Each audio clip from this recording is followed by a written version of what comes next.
Good morning student, class 12th history chapter अपना 3 चल रहा है। आज वो चैप्टर हमारा खत्म हो जाएगा। कुषाण वंश के बारे में अंतिम, कला एवं साहित्य की उन्नति। कला और साहित्य का जब भी किसी भी वंश की बात आती है हम करते हैं कला में कौन कौन सी कला है, स्थापत्य कला, मूर्ति कला, ठीक है, मंदिर वगैरह, गढ़ किले। और साहित्य के अंदर हम देखते आते हैं साहित्य में भाई कौन कौन सी साहित्य की रचना हुई, उस वंश में कौन कौन से लेखक हुए और उनकी रचनाओं के नाम। गांधार कला के बारे में पहले बताया था। गांधार कला, एक बार फिर गांधार कला पर हम प्रकाश डाल लेते हैं। गांधार कला उस समय 3 केंद्रों में विभाजित थी, मथुरा, अमरावती एवं गांधार। तीनों के नाम लिखे हुए हैं, मथुरा, अमरावती एवं गांधार। प्रमुख विद्वान एवं उनकी रचनाएं। अब हम बात करते हैं उस समय कौन कौन से विद्वान हुए थे और उनकी रचनाओं के क्या क्या नाम हुए थे। सबसे पहले मान कवित्व जो था, लिख दूं मैं यहाँ पे, नंबर 1 अश्वघोष। कनिष्क के दरबार में विद्वान था अश्वघोष, ठीक है। अश्वघोष बुद्ध चरित्र नामक महाकाव्य की रचना की। बुद्ध चरित्र लिख देते हैं, एक एक रचनाओं का नाम तो आपको याद करनी है ही। इसके अलावा सौंदरानंद, बुद्ध चरित्र इसकी रचना का नाम है। अश्वघोष की रचना का नाम है बुद्ध चरित्र, दूसरी इसकी रचना का नाम है अश्वघोष, ठीक है। इसके अलावा और भी अगर मान लो दूसरे हम विद्वानों की बात करते हैं तो नागार्जुन शून्यवाद एवं सापेक्षवाद के प्रवर्तक दूसरे नंबर के जो थे विद्वान इसके दरबार में, जिनका नाम था नागार्जुन, जिन्होंने शून्यवाद एवं दूसरे नंबर पे है सापेक्षवाद, शून्यवाद एवं सापेक्षवाद, इसके प्रवर्तक है। अश्वघोष, बुद्ध चरित्र, सौंदरानंद, नागार्जुन, शून्यवाद एवं सापेक्षवाद, ये दूसरे विद्वान थे हमारे यहाँ पे कुषाण वंश में, ठीक है। इसके अलावा एक राज्यवेद था जिनका भी बार बार हम उल्लेख करते आए हैं, सुनते हुए आए हैं, जिसका चरक, महर्षि चरक, जिन्होंने चरक संहिता की रचना की थी। इनकी रचना का नाम है चरक संहिता, ठीक है। 3 हो गई।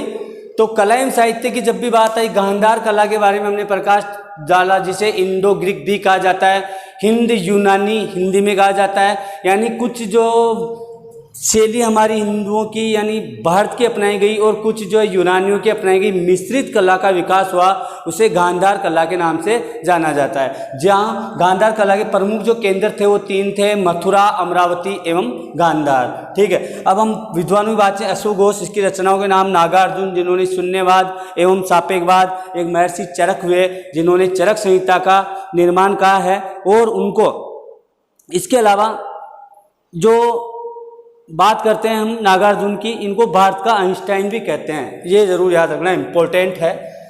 भारत का आइंस्टाइन, भारतीय आइंस्टाइन, ये नोट कर लेना भाई, ये इंपॉर्टेंट चीज़ है, ठीक है। नागार्जुन भारतीय आइंस्टाइन के नाम से जाने जाते हैं। इसके अलावा एक मंत्री और था, मंथर, इनका कुषाण का, कनिष्क का जो है मंथर था, वो भी कुशार्ग बुद्धि का और मतलब बुद्धि से तेज था और प्रसिद्ध राजनीतिज्ञ था, जिसका नाम था मंथर।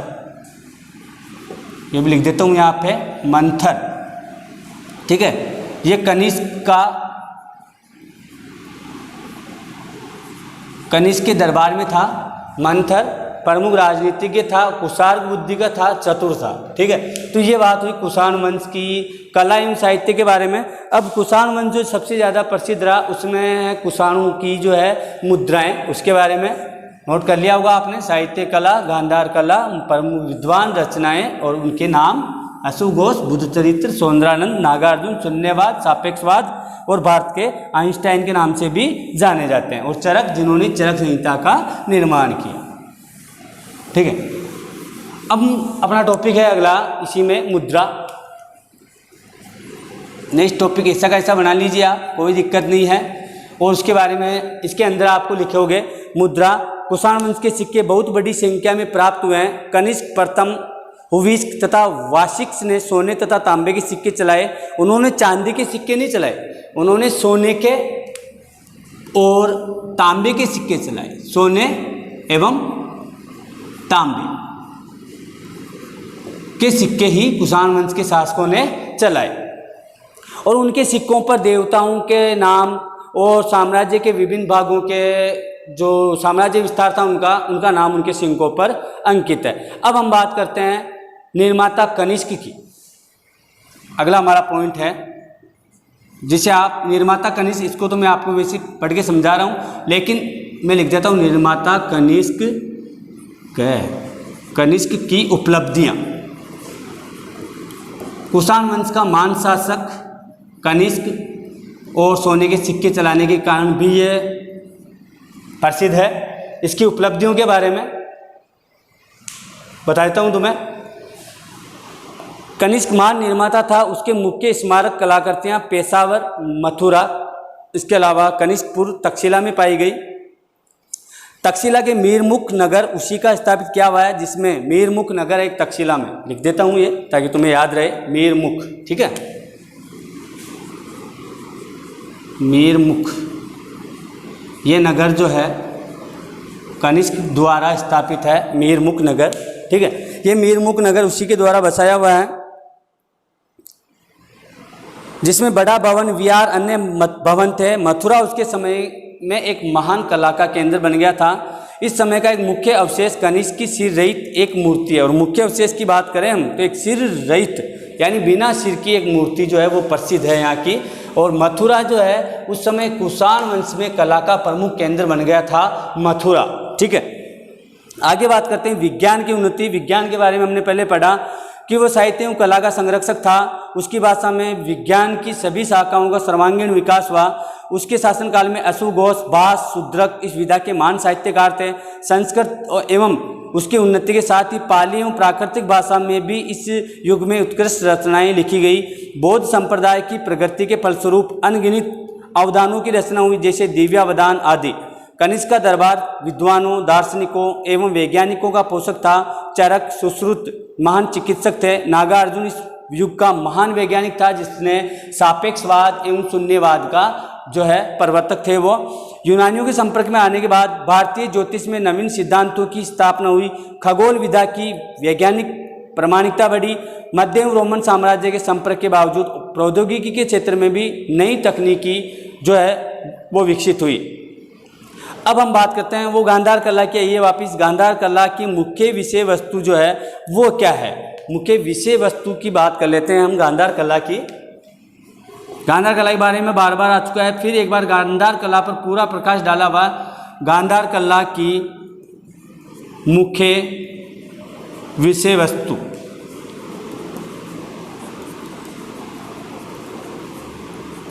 अर्थात चित्रण, ठीक है। इसके बाद कर लेते हैं गांधार कला, जिसके बारे में बार बार पढ़ रहे हैं। गांधार कला के विकास के लिए कुषाण युग प्रसिद्ध है। मूर्ति कला की गांधार शैली को Greco Roman, Greco Buddhist, Hind यूनानी आदि नामों से जाना गया। यद्यपि उस पर यूनानी रोमन कलाओं का प्रभाव था, किंतु इसका विकास भारतीयों ने किया। भारत के गांधार प्रदेश में विकास होने के कारण से गांधार शैली कहते हैं। गांधार में भारतीय शिल्पकारों का एशियाई, यूनानी व रोमन शिल्पियों से संपर्क हुआ। इससे नई शैली का उद्भव, जिसमें बुद्ध की प्रतिमाएं यूनान व रोम मिश्रित शैली में बनाई गई। कनिष्क के समय में महायान धर्म के उत्थान के कारण एवं विदेशी शासकों द्वारा बौद्ध धर्म ग्रहण करने से बुद्ध की मूर्तियां यूनानी ढंग से बनने लगी, जो यूनानियों के चित्र, पवित्र चित्र अपोलो जैसी लगती है। गांधार कला के बाद में जो सबसे ज़्यादा विकास हुआ वो महात्मा बुद्ध के जो चित्र हैं, महात्मा बुद्ध के चित्र जो है यूनानी देवता है अपोलो, यूनानी देवता नाम रखना, नाम याद रखना भाई, अपोलो, अपोलो के समान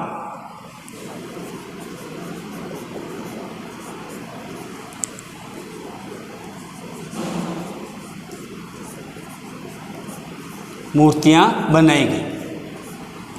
महात्मा बुद्ध की जो भी मूर्तियां, कहने का तात्पर्य महात्मा बुद्ध जो थे उनकी मूर्तियां अब यूनानी देवता था अपोलो उसके जैसे बनाई लगी, जूडो, घुंघराले बाल, इस टाइप से उनकी मूर्तियां बनने लग गई। यानी यूनान का कहीं ना कहीं भारतीय संस्कृति पर और भारतीय स्थापत्य कला पर प्रभाव जरूर परिलक्षित हुआ, जरूर दिखाई दिया, ठीक है। तो अब किस प्रकार की जो वहाँ पे हम बात करते हैं, आगे देखो।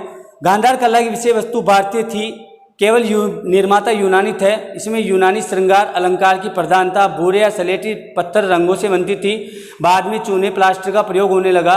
भारी ओष्ठ, खींची हुई आंखें, घुंघराले बाल, लंबी मूछें। देखने की जरूरत तो नहीं है ना, वैसे याद हो जाएगी तो मुझे भारी होठ भारी, खींची हुई आंखें, ठीक है, घुंघराले बाल, लंबी मूछें, बोझिल हस्तयुक्त वस्त्रों से ढकी मूर्तियों में बुद्ध की आकृति को निकट लाने का प्रयास किया गया। कुषाण कला में मूर्तिकला के गांधार व अमरावती शैलियों का स्वतंत्र रूप से विकास हुआ और जिसमें भी श्रेष्ठतम कलाकृतियों का निर्माण हुआ। ये थी गांधार कला, बार बार पढ़ चुके हैं। गांधार कला का विकास हुआ मथुरा, अमरावती और गांधार में। उस समय कुषाणों के समय जो है मथुरा कला का प्रमुख केंद्र बन गया था और गांधार कला में यूनानियों का प्रभाव दिखाई देने लगा। बाद में जितनी भी मूर्तियां बनी वो गांधार कला में विकसित हुई। जितने भी चित्र बने हमारे यहाँ के वो गांधार कला में विकसित हुए। जो शैली हमारी भारतीय थी और निर्माता यूनानी थे, बनाए वो थे, तो उनकी कला कहीं ना कहीं दिखाई दी है। ठीक है, अब बात करते हैं शक सम्मत की। इसको नोट कर लेना आप, शक सम्मत को तो ये मिटा देता हूँ।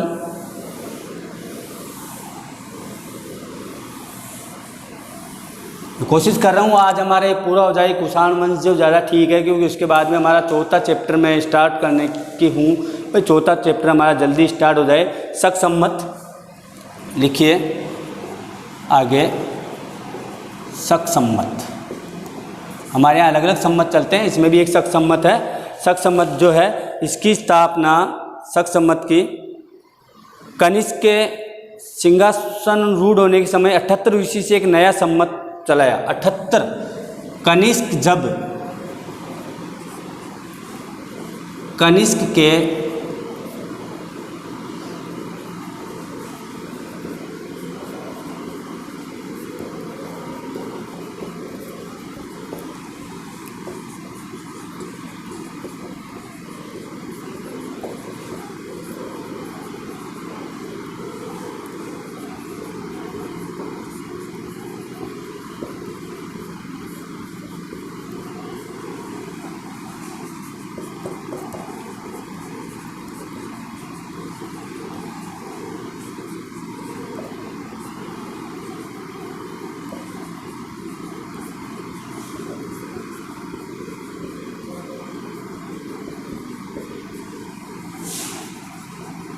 ठीक है, कनिष्क के सिंहासनारूढ़ होने पर 78 ईस्वी में नया सम्मत चलाया गया जो शक सम्मत के नाम से जाना जाता है। दिख रहा होगा थोड़ा सा इसमें मार्कर हल्का दिख रहा होगा, फिर भी देख लीजिए। 78 ईस्वी में एक कनिष्क जब सिंहासन पे विराजमान हुआ उस समय 78 ईस्वी में एक नया सम्मत चलाया गया जो कि शक सम्मत के नाम से जाना जाता है। शक सम्मत, ठीक है। आज भी अगर हम बात करें 2020 चल रहा है तो शक सम्मत जो है 2020 और अगर हम उसमें 78 ऐड कर लेते हैं तो शक सम्मत हमारा चल रहा है अभी 2098 2098 शक सम्मत उस समय अभी के समय चल रहा है। ठीक है, तो ये बात हो गई हमारी शक सम्मत की। इसके बाद में अगर आगे बात करें विदेशी व्यापार, आर्थिक उन्नति, धार्मिक सामाजिक जीवन के बारे में, इसके बारे में भी कोई विशेष तो है नहीं इसमें, लेकिन फिर भी देख लेते हैं एक बार। आप इसको नोट कर लीजिए, आपको दिखाई दे रहा होगा शक सम्मत के बारे में। शक सम्मत कनिष्क के सिंहासनारूढ़ होने पर 78 ईस्वी में एक नया सम्मत चलाया गया जो कि शक सम्मत के नाम से जाना जाता है। ठीक है, अब आगे देखिए इसके बारे में कुछ और बात कर लेते हैं। कुछ मुख्य मुख्य पॉइंट रहे हैं, अब तो विशेष ज़्यादा तो नहीं रहे। विदेशी व्यापार, सामाजिक जीवन, धार्मिक जीवन और सामाजिक जीवन, इसे मिटा देता हूँ।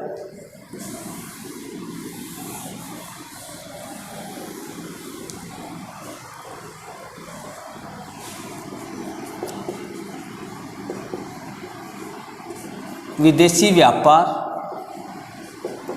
व्यापार में सीधे सीधे मुख्य मुख्य नाम लिख देता हूँ मैं। विदेशी व्यापार उसमें कुषाण वंश का कहाँ से होता था, उसमें सबसे प्रमुख एक रेशम मार्ग,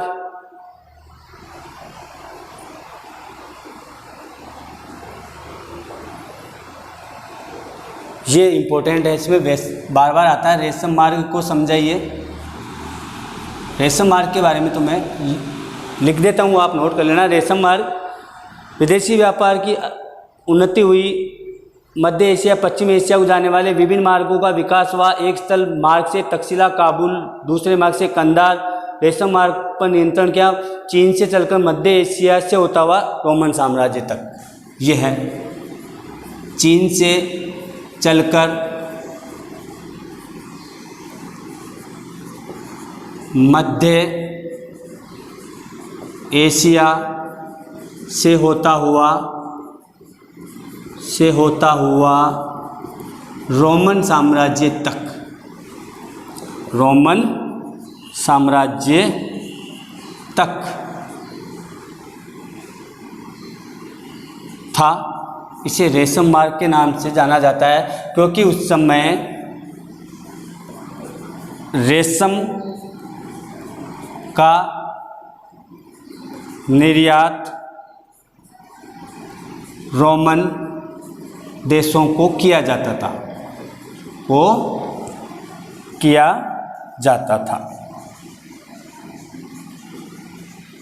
ये रेशम मार्ग इम्पोर्टेंट था, इसलिए मैंने आपको रेशम मार्ग के बारे में बताया। यानी उस समय भारत के साथ जो विदेशी व्यापार थे वो किस किस के साथ थे? चीन, दक्षिण अरब, लाल सागर, सीधा सीधा हम लिख सकते हैं ईरान। विदेशी व्यापार किसके साथ साथ था? रोम, चीन, ईरान, इराक, ठीक है, और सुदूर क्षेत्र तक। ये विदेशी व्यापार में इतना लिख देना तुम, काफ़ी होगा, ठीक है। अब बताता हूँ इसके बारे में। इस युग में विदेशी व्यापार में अभूतपूर्व वृद्धि के कारण भारत आर्थिक दृष्टि से संपन्न राष्ट्र बन गया और लोगों के आर्थिक जीवन में समृद्धि के चिन्ह दिखाई देने लगे। स्थल मार्ग एवं नदी मार्ग के विकास ने जहां आंतरिक व्यापार में वृद्धि की, वही समुद्री मार्गों ने विदेशी व्यापार को सुदृढ़ता प्रदान की। स्थल मार्ग से पाटलिपुत्र ताम्र लिपि से जुड़ा हुआ था, वहां से जहाज बर्मा और श्रीलंका जाते थे। इसमें एक और लिख लो, बर्मा श्रीलंका, क्योंकि हम भारत के संदर्भ में पढ़ रहे हैं, क्योंकि उस समय तो बर्मा श्रीलंका से अलग ही था। ये कुछ जो थे भारत के इसमें थे, ठीक है। बर्मा, श्रीलंका यहाँ तक जाते थे। मध्य एशिया में पश्चिम एशिया को जाने वाले विभिन्न मार्गों का विकास हुआ। एक स्थल मार्ग से तक्षशिला काबुल से तथा दूसरे मार्ग से कंधार ईरान से जुड़ा हुआ था। कुषाणों ने उस रेशम के मार्ग पर नियंत्रण कर लिया जो चीन से चलकर मध्य एशिया होते हुए रोमन साम्राज्य तक पहुंचता था। यह रेशम मार्ग कुषाणों का बहुत बड़ा आय का स्रोत था। इस प्रकार भारत के व्यापारी दक्षिण अरब और लाल सागर दोनों क्षेत्रों से जुड़ गए थे, क्योंकि रेशम मार्ग था, इस पर कुषाणों ने अपने नियंत्रण में कर लिया था। तो भारत के जो व्यापारी थे वो दक्षिण सागर और लाल सागर उन दोनों से वो जुड़ चुके थे। उसी समय भारतीय व्यापारियों ने चीनी सिल्क व्यापार के मध्यस्थ के रूप में भाग लेना शुरू किया। भारत के व्यापारी चीन से रेशम खरीदकर रोमन साम्राज्य के व्यापारियों को पहुंचाते थे। बताया यहाँ पे लिखा हुआ है, भारत के व्यापारी चीन से रेशम खरीदते हैं और उसको मध्य एशिया से होते हुए रोमन साम्राज्य तक पहुंचाते हैं। और रोमन साम्राज्य के जितने भी देश थे उनको जो है रेशम बहुत पसंद था, रेशमी कपड़े पहनना पसंद करते थे और इससे भारतीय व्यापारियों को बहुत ही लाभ होता था। भारत में हाथी दांत, इसके अलावा भारत में हाथी दांत का सामान, काली मिर्च, लौंग, मसाले, सुगंधित पदार्थ, औषधियाँ, सूती रेशमी कपड़े बड़ी मात्रा में रोम निर्यात किए जाते थे। भारत की बारीक मलमल रोम में बहुत लोकप्रिय हुई थी। ये हम लिखे हुए यहाँ पे विदेशी व्यापार भारत का कहाँ से किन किन के साथ होता था। वो लाल सागर अरब सागर रेशम मार्ग पे अधिकार था, तो लाल सागर अरब सागर पर भी भारत का अधिकार था। और यहाँ पर भी जो है भारतीय वस्तुओं का, हाथी दांत की वस्तुएं हैं जो बनती है। इसके अलावा हमारे यहाँ के मसाले जिसमें लौंग, काली मिर्च, ये मसाले, सूती कपड़े, औषधियाँ, ये हमारे यहाँ से वहाँ पे जाते थे, ठीक है। और वहाँ से शराब, जैतून का तेल, इसके अलावा अंगूर और बाकी जो श्रृंगार प्रसाधन की, जो महिलाओं की श्रृंगार प्रसाधन की सामग्रियाँ होती है वो रोम से भारत आती थी, ठीक है। चीन एवं रोम के अलावा भारत का व्यापार बर्मा लिखा हुआ है, जावा, सुमात्रा, चंपा आदि दक्षिण पूर्वी एशिया देशों के साथ भी था। व्यापार में वृद्धि के साथ साथ मुद्रा का भी विकास हुआ। इंडो ग्रीक शासकों, कुषाण शासकों ने बड़ी मुद्रा में सोने के सिक्के चलाए, ठीक है। तो ये था कि कनिष्क स्वयं बड़ा निर्माता था जिसने कनिष्कपुर एवं सिरमुख सहित अनेक नगरों की स्थापना की थी। इसमें अब बात कर लेते हैं हम धार्मिक जीवन की। यहाँ तक है, इसको देख लो एक बार, रेशम मार्ग के बारे में और भारतीय व्यापार। उसके बाद हम बात करते हैं धार्मिक जीवन की। उस समय धार्मिक जीवन कैसा था इसके बारे में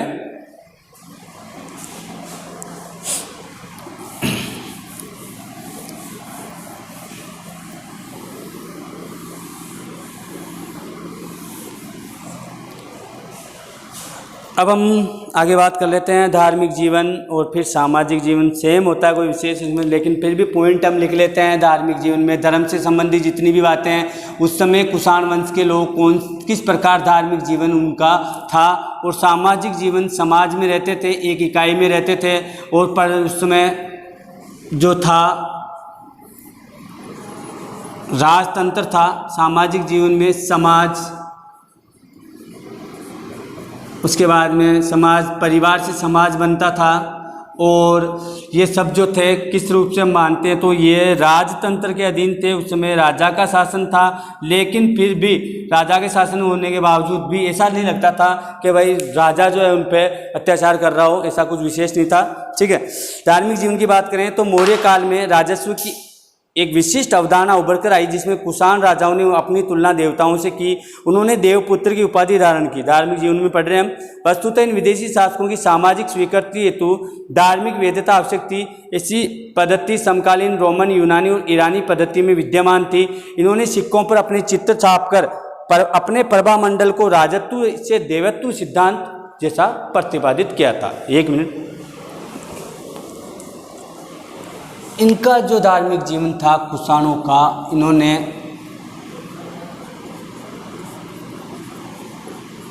राजत्व से देवित्व, यानी इन्होंने अपने सिक्कों पे जो है खुद के चित्र वगैरह, अगर खुद के चित्र थे सिक्कों पे, और पीछे आभा मंडल, आभा मंडल ये बोलते हैं, जैसे हम देखते हैं कभी कभी के कोई भी भगवान या देवता हम देखते हैं, भगवान विष्णु या भगवान श्री राम या श्री कृष्ण जो भी है, उनके पीछे एक आभा मंडल होता है, यानी एक तेज होता है पीछे की ओर। तो उन्होंने भी अपने सिक्कों पे पीछे की ओर आभा मंडल को दिखाने की कोशिश की है। यानी कहने का तात्पर्य है कि राजत्व तो था, राजतंत्र था, लेकिन वो देवीय तंत्र में विश्वास करते हैं, यानी वो अपने आप को देवता के समान मानते थे, क्योंकि उनके सिक्कों पे जो थे वो पीछे की ओर आभा मंडल दिखाई देता था। तो आभा मंडल शो करने का मतलब, प्रदर्शित करने का मतलब क्या हो सकता है? यही था कि वो अपने आप को देवता मानते थे। ठीक है, अब सामाजिक जीवन की बात करते हैं। कुषाण काल सामाजिक जीवन समृद्ध था। महिलाओं को पर्याप्त स्वतंत्रता थी। घर उनके अलग अलग कक्ष होते थे, ये कॉमन सी बात है। पोशाक में एकरूपता नहीं थी। गांधार क्षेत्र के लोग धोती बांधते थे, कमर में फेटा लगाते थे, सिर पर रुमाल या साफा बांधते थे, और समाज जो था विविध अलग अलग प्रकार की विविधताओं और गतिविधियों से परिपूर्ण था। इसके अलावा नाचने गाने, वाद्य यंत्रों के उपयोग, जादू टोना आदि भी वो विश्वास करते थे। ठीक है, अब बात करें कुषाण साम्राज्य का उद्देश्य एवं प्रभाव। मौर्य साम्राज्य के पतन के बाद पहली बार एक विशाल साम्राज्य बना भारत, जिसमें केवल उत्तरी भारत ही सम्मिलित नहीं था, बल्कि उसके बाहर के कई प्रदेश भी शामिल थे जो मध्य एशिया तक फैले हुए थे। इस प्रकार भारत बाहर की दुनिया से घनिष्ठ रूप से संपर्क में आया हुआ था। यानी कुषाण वंश के शासकों ने एक बार फिर कोशिश की भारत को एकजुट, एक सूत्र में बांधने की, ताकि वो एक कहे कि ये जो भारत है वो पूरा जो उसका भूभाग है वो एक है, और उसको एक करने की उन्होंने कोशिश की थी। इसलिए विदेशी व्यापार Java, Sumatra, Burma, Sri Lanka, Indonesia, Roman साम्राज्य के जितने भी और जो देश थे रोमन साम्राज्य के अंडर में थे, उनके अधीन में थे, उन सबके साथ कहीं ना कहीं भारत का व्यापार जुड़ा हुआ था। ठीक है, अब हम बात करते हैं कनिष्क का मूल्यांकन। कनिष्क के बारे में हमने बहुत कुछ पढ़ लिया। कनिष्क कुषाण वंश का शासक प्रसिद्ध क्यों था? सोने के सिक्के चलाए। इसके अलावा दो उसने नगर बसाए थे। कौन कौन से?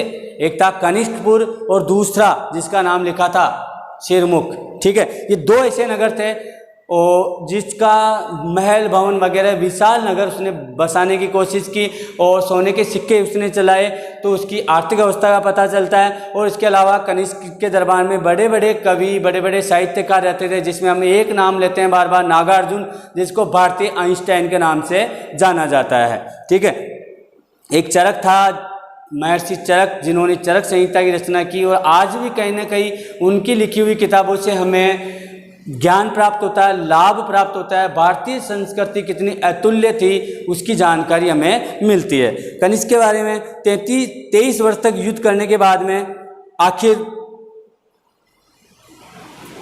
एक मिनट, साक्ष्यों से प्रमाणित होता है कि लगभग 23 वर्ष तक शासन करने के बाद कनिष्क निरंतर युद्धरत रहा। इसी से तंग आकर सेनापतियों ने उसकी हत्या कर दी। इसी से कनिष्क भारतीय साम्राज्य के महानतम शासकों में से एक, महान योद्धा, साम्राज्य निर्माता, कलाकारों, विद्वानों का आश्रयदाता था। अपनी सैन्य सफलताओं में वह समुद्रगुप्त का अग्रगामी था। समुद्रगुप्त का वो अग्रगामी था, ठीक है।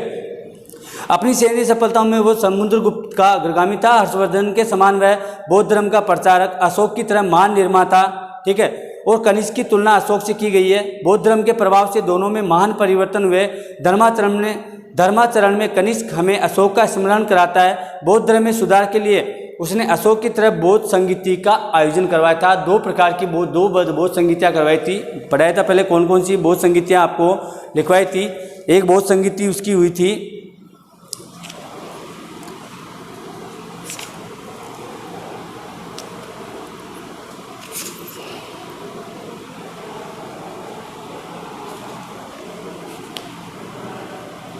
दो बौद्ध संगीतियाँ थी, उसका आयोजन करवाया था कुषाण वंश के शासक कनिष्क ने, ठीक है।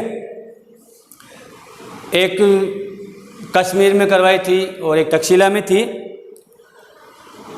इसके अलावा वहाँ की हम बात करें कनिष्क की, तो वो विद्या अनुरागी भी था। उसका दरबार में बहुत सारे विद्वान थे। भारतीय विद्वानों के अतिरिक्त एक यूनान अभियंता आग्लिसिल्स भी उसके दरबार में था। विद्वानों के सहयोग से उसने संस्कृत भाषा की उन्नति में सहयोग दिया। कनिष्क अपनी मुद्राओं के लिए इतिहास में प्रसिद्ध है। उसकी स्वर्ण मुद्राएं ये बताती है कि उसका राज्य जो था कितना समृद्ध था, क्योंकि आर्थिक अवस्था जिस राज्य की अच्छी होती है वहीं सोने के सिक्के प्रचलन में आते हैं। हर किसी शासक के बस की बात नहीं होती है कि वो सोने के सिक्के जारी कर दे, क्योंकि इतना सोना होना इस बात का घोतक है कहीं ना कहीं कि वहाँ पे सोना विशाल मात्रा में मौजूद था, विद्यमान था। इसी के काल कनिष्क ने सोने के सिक्के चलाए। तो कनिष्क का मूल्यांकन। कुषाण साम्राज्य के पतन की हम बात करते हैं। नेक्स्ट, कुषाण साम्राज्य का कनिष्क प्रथम के समय से अपने गौरव के सर्वोच्च शिखर पर पहुंचा। इसी समय कुषाण साम्राज्य से केवल भारत के नहीं बल्कि मध्य एशिया के शासक भी भय खाते थे, किंतु कनिष्क के इस गौरव को उसके उत्तराधिकारी लगातार नहीं रख सके। अधिकांश भाग अब धीरे धीरे दूसरे सामंतों के हाथ में आ गए, जिसमें नाग, मालव, कुणित वंश की अनेक जातियां थीं। और इस मत के अनुसार उसके पतन का प्रमुख कारण भारतीय जातियों का आपस में घुल मिल जाना है। तो आज के लिए काफ़ी कुषाण वंश पूरा होता है और इसी के साथ ही हमारा चैप्टर भी पूरा होता है। धन्यवाद, पढ़ते रहिए और वीडियो देखते रहिए। ओके।